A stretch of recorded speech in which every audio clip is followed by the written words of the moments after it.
Dennis Nilsen was a British serial killer and necrophile who murdered at least 12 young men and boys between 1978 and 1983 in London. Nilsen was known for luring his victims back to his home, where he would strangle them to death and then keep their bodies in his apartment for extended periods of time. Dennis Nilsen childhood and family. Dennis Nilsen killing spree. How Dennis Nilsen got caught. Everything you want to know about Dennis Nilsen case is in this video. Welcome back to Mighty River.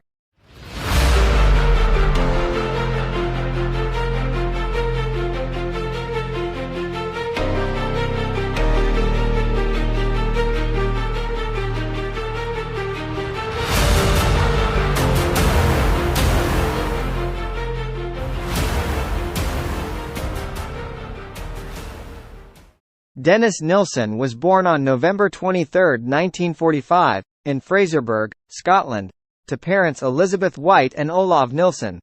His father was a Norwegian soldier who had met his mother during World War II, and they later married and settled in Scotland. Nilsen had a difficult childhood, with his parents frequently arguing and eventually separating when he was just a young child. He was also bullied at school, which led him to become a loner and develop an interest in animals and dead bodies. Nilsen later joined the army, serving in Germany for several years before returning to the UK. Despite his troubled upbringing, there is no evidence to suggest that Nilsen was subjected to any form of abuse or neglect that may have contributed to his later criminal behavior. His motives for committing murder remain largely unknown, but he later claimed that he was driven by a desire for companionship and intimacy, which he was unable to find through normal means. Dennis Nilsen had a close relationship with his grandfather, Andrew White, who was a fisherman and a strict disciplinarian. White was the one stable and positive influence in Nilsen's life during his childhood, and Nilsen looked up to him as a role model. Nilsen spent much of his childhood in the company of his grandfather, who taught him about fishing, hunting, and other outdoor activities. Nilsen also learned about the importance of hard work and discipline from his grandfather, who was known for his no-nonsense approach to life. After his grandfather's death, Nilsen became increasingly isolated and began to withdraw from society. He later claimed that his grandfather's death was a turning point in his life and that he felt a sense of emptiness and loneliness that he was unable to fill. It is possible that this loss, combined with his troubled childhood and other personal issues, contributed to Nilsen's later criminal behavior. Dennis Nilsen has stated that he first became aware of his attraction to men during his teenage years. He had a few brief relationships with women in his early adulthood but found that he was more strongly attracted to men. Nilsen's sexual preferences were a source of conflict for him, as he struggled to come to terms with his homosexuality during a time when homosexuality was still widely stigmatized and criminalized in the UK. He later claimed that his feelings of shame and self-loathing played a role in his decision to turn to murder as a way of expressing his desires. However, it's important to note that not all individuals who experience same-sex attraction or struggle with their sexual orientation engage in violent or criminal behavior. Nilsen's actions were the result of complex psychological and personal issues, and cannot be attributed solely to his sexual orientation. There are reports that suggest that Dennis Nilsen's younger brother, Olav, may have made fun of him for being gay, and this contributed to Nilsen's feelings of shame and self-loathing about his sexuality. In his book, Killing for Company, Nilsen writes that his brother would taunt him about his perceived effeminate mannerisms and call him names like Nancy and Sissy.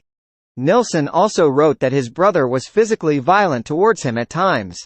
It's important to note, however, that memories can be subjective and influenced by a range of factors, and it's difficult to know for sure the exact nature of the relationship between the two brothers. Olav Nilsen has denied that he ever taunted his brother about his sexuality, and there is little concrete evidence to confirm or deny these claims.